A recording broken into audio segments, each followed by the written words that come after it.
A response video to a couple of videos, and to a viewer sent me a link to a video by or an interview of Howard Bloom.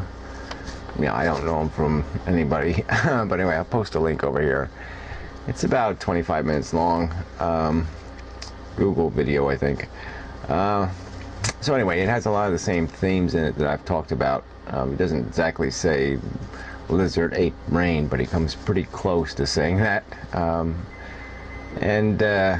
know, I guess he wrote the book The Lucifer Principle, and so apparently, you know, just that, you know, we are basically there's some evil built into how natural selection works, our evolution, our creation, and it's in sort of the nature of life, the competitive aspect of life.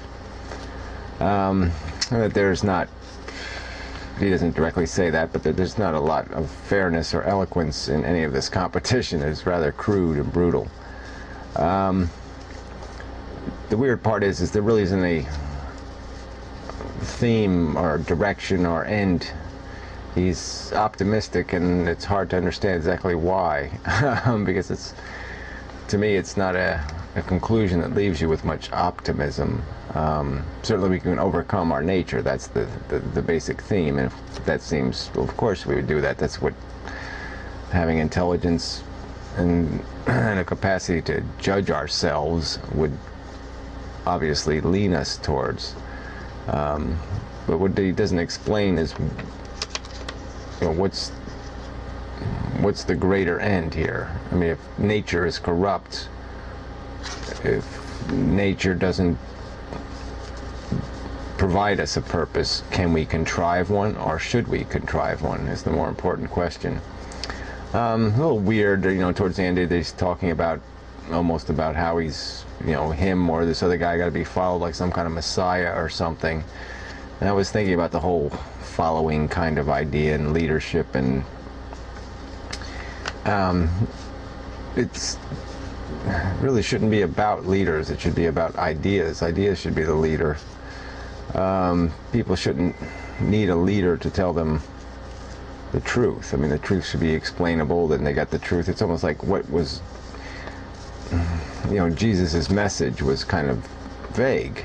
You know, as a leader, I mean, it doesn't set a great blueprint. You know, yeah, birds don't have houses and money and all this other stuff, but they also are getting eaten by hawks and different, you know, I mean, it's not a perfect world they're living in. So it's not very helpful. I mean, Jesus really didn't describe what civilization should really look like or what it should do. He just basically pointed to the corrupt aspects of it to some extent. I mean, he didn't even do that completely.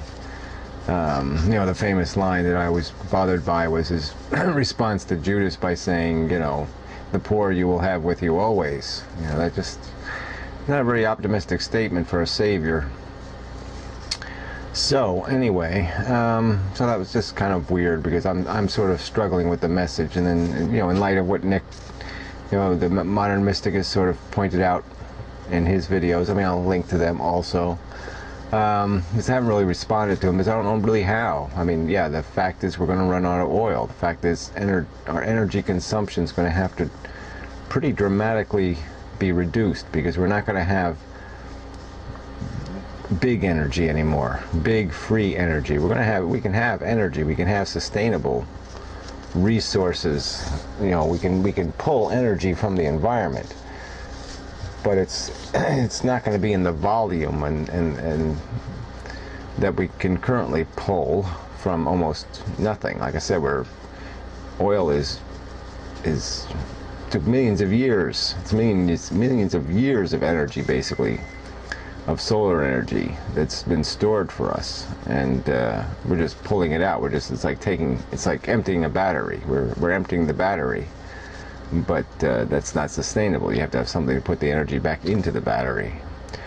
So anyway, moving on from there, yeah, Matt's doing a bunch of videos on you know, I don't know. It's you know, some author, some guy, just more of the same old bullshit. This romantical kind of philosophy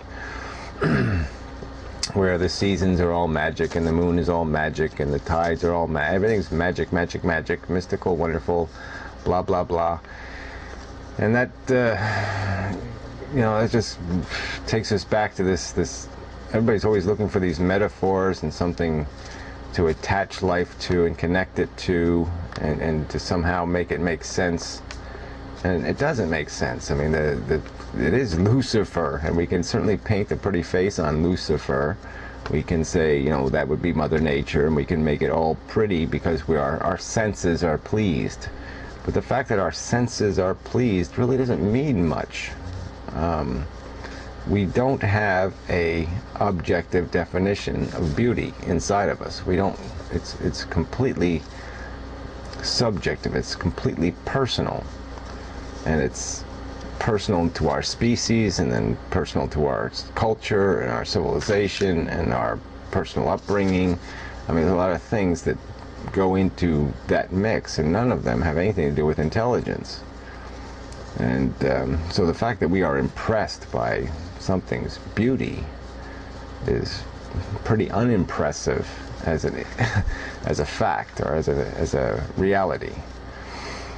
And so anyway, the end of, you know, to get to the only part of Matt's video that means anything to me is the end of the video sort of talking about diversity and the fact that we have all these people and they have all these diverse perceptions, all these diverse ways of interpreting reality. And that's sort of the battle here, because I guess I could say to myself, well, if the world had 6 billion of me on it, there wouldn't be any crisis, okay, because I wouldn't pick up a gun and shoot at myself.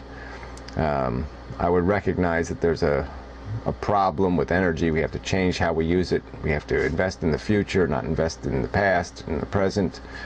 You know, I personally would be willing to make these sacrifices to the social good. I mean, all that kind of crap. There wouldn't be any problem if the world was me. But that it's not how the world's made. I mean, we have all these diverse perceptions, all these people who are desperately hungry for life, so hungry they'll live it in any kind of circumstance. It doesn't matter how bad it gets, they'll still survive, because survival's the game for them. There's no other game, just surviving. That's all they care about. The only way you lose is to die. There's no fate worse than death. You know, no fate worse than not having 10 kids. No fate worse than not investing in the system, the plan, whether the plan is nature or whether the plan is civilization. It's all investment, 100%, no apprehension whatsoever. And obviously these philosophies are so divergent. Then you got the religious, you throw the religious crap in there and the rest of it, and you got all these people with all these different perceptions of reality. And there's a line from that old movie, Inherit the Wind, you know, where the guy's talking to the jury and he says something like, you know, Darwin took us up on a hill where we could see our past or our history, and it's just that it's kind of funny that, yeah, we certainly have climbed this hill of understanding, and it hasn't done us any goddamn good yet.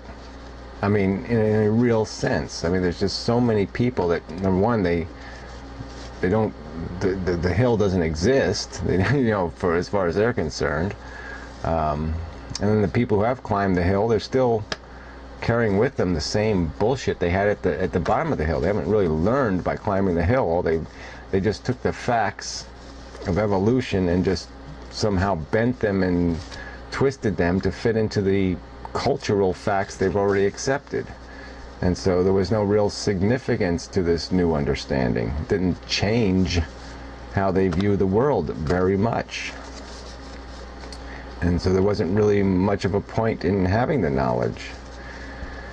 So anyway, it just got me thinking about what, you know, let's say the survival of the human race was sort of dependent on one side winning. You know, there had to be a victor here. I mean, there had to be some sort of consolidation of human population. All this diversity couldn't work because there's too many challenges ahead. and the diversity is too big a distraction. Can't afford the wars, can't afford the conflict, can't afford, you know, some people consuming way too much, other people being allowed to consume nothing. So I gotta get to it. I'm going to phrase this poorly probably, but would you be willing to stake your life or your future or your genetic potential or your race, your kind, on some sort of lottery where you just we all put in our thing in the lottery, and then one person is picked, and that's it. That's the philosophy everybody has to invest in. Either you invest in that philosophy or you die. But there's no more of this diversity crap, because diversity it just makes this whole thing, it makes these problems even more untenable.